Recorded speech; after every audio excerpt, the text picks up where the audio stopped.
मिसाल तव्हां क्लास जो ही खणो, तव्हां क्लास में ही वञी करे इहा शइ तव्हां कयो त हे फलाणो 33 ते पास आहे ऐं तव्हां जेके 54 ते फेल हो, त मूंखे ॿुधायो त नंढड़ा ॿार ई हुजनि प्राइमरीअ जा दांह कंदा। साईं, असां कंहिंजा मुखालिफ़ कोन आहियूं। असां न माइनॉरिटीज़ सां मुखालिफ़त कयूं था, न डिसेबल सां कंहिं ॻाल्हि ते मुखालिफ़त कयूं था, न ई असांखे वोमेन सां कोई इख़्तिलाफ़ आहे। असांजो सभु पंहिंजा आहिनि। असांखे इख़्तिलाफ़ आहे गवर्नमेंट जी पॉलिसीअ खां, जेके सिर्फ़ु मख़सूस टोले जे मख़सूस नस्ल यानी कि मेल सां, मर्दनि सां नाइंसाफ़ी पिया कनि। ऐं तारीख़ में इहो बि लिखियो वेंदो त तालीम जहिड़े हसास मामले में गवर्नमेंट एतिरी हद ताईं ग़फ़लत कई हुई त कुझु हार्ड एरियाज़ ॼणाए करे 33 ते पास कया विया, त कुझु डिसेबल जो बुनियाद ॼणाए उन्हनि खे 33 ते पास कयो वियो, त माइनॉरिटीज़ जो बयान ॼणाए करे उन्हनि खे बि कुझु मार्कुनि जो रिलीफ ॾिनो वियो। उन सां गॾोगॾु मेल खे टारगेट करे फीमेल खे रिलीफ ॾिनो वियो।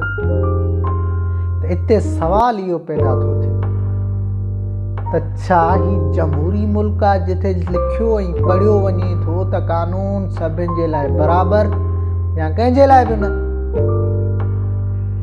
हिते मसइलो इहो आहे त टारगेट सिर्फ़ु हिकिड़ो टोलो आहे ऐं उहो टोलो नाइल न आहे। उन्हनि जो जवाज़ इहो न आहे त उहो क़ाबिल न आहिनि। उन्हनि जो जवाज़ इहो न आहे उन लाइ त उन्हनि वटि सीटूं न आहिनि। जवाज़ इहो बि न आहे त उहो क़ाबिल न आहे। जवाज़ छा आहे? जवाज़ इहो बि न आहे त असांखे चवां उन्हनि खे जेका उन्हनि जी लेवल आहे या हू बहितर पढ़ाए नथा सघनि। जवाज़ इहो आहे त हू मुस्लिम आहे। अजीब मुतफ़िक़ा हिकिड़ी राय ठाही वई आहे, हिकिड़ी सोच ठाही वई आहे, मिली करे सभु चवनि था त तव्हां सभु हलंदा आहिनि साफ़ी। हिते को मसइलो कोन्हे।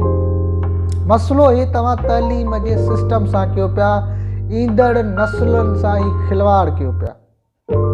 ऐं ही खिलवाड़ ही तारीख़ तव्हां ते खिलंदी त तव्हां 54 वारनि खे 53 वारनि खे परे रखी करे 33 वारी मार्कुनि खे, 33 खणंदड़ मार्कुनि वारे खे तव्हां एबल करार ॾिनो हुयो। त एजुकेशन में इहो फ़र्क़ु एजुकेशन जी क़ाबिलियत में ईंदो, ईंदड़ नस्लनि जी लेवल में ईंदो फ़र्क़ु इहो न आहे त छा केरु डिसेबल आहे या केरु मुस्लिम आहे केरु नॉन मुस्लिम आहे। मसइलो इहो आहे त तव्हां तालीम जहिड़े हसास मामले में ग़फ़लत जो इहो कहिड़ो अख़्तियार कयो तरीक़ो, जंहिंसां तव्हां मख़सूस टोलो जेको टैलेंटेड हुयो, जेको क़ाबिल हुयो, जेको ठीकु हुयो, जंहिंजे लाइ तव्हां वटि सीटूं बि मौजूदु हुयूं, तव्हां उनखे टारगेट कयो वियो।